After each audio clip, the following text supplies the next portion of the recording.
So we're starting off the day with a 2001 Chevy. This is actually GMC Sierra 3500 with the Duramax. We're going to be focusing on the P0380 right just for this video.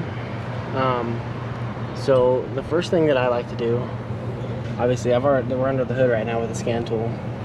I have my test light hooked to the negative battery, and then I'm kind of being a little lazy. I didn't want to take this cover off, but if you look down there, see that thing with the wire, that's the intake air heater.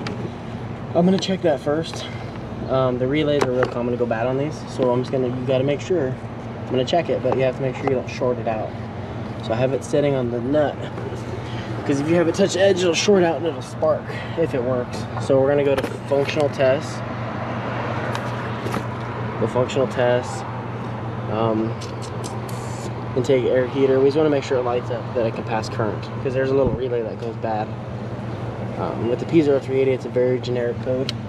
So as you can see, on, off. So intake air heater, we don't have to worry about. So now we're just going to check the glow plugs. So you can use a multimeter and check resistance between the glow plug to ground. Like I said, I'm kind of being a little lazy today, so we're going to use the test light. So the test light, what we're going to hook it to positive. You're going to want to always make sure that it actually works. So as you can see, it works. And then I'm going to stick you right there. So we're going to go back here, and on these Duramaxes, you want to make sure you hold the module so it doesn't break, because there's only one bolt holding these on. So we're going to pull the clip back. I've already checked them, so I already know which ones are bad, but figured this would make a good video to show you how to check them.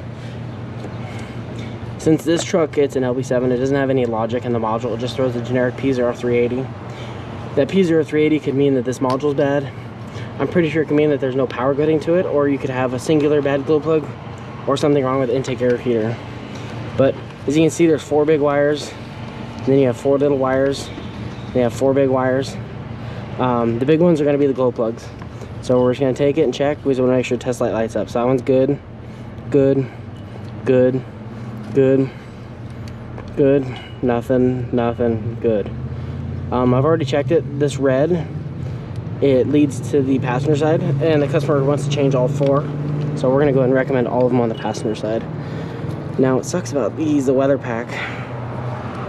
Try to fix it, but really not much you can do about it.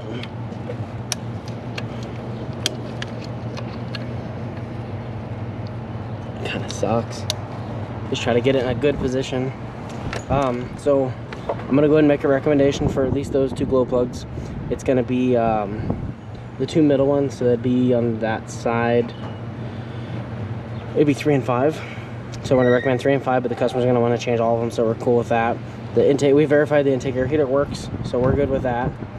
And yeah, that's the easy way to check those. Just use your test light, make sure you hook it to the positive, because the glow plugs are grounded through the block or the cylinder head.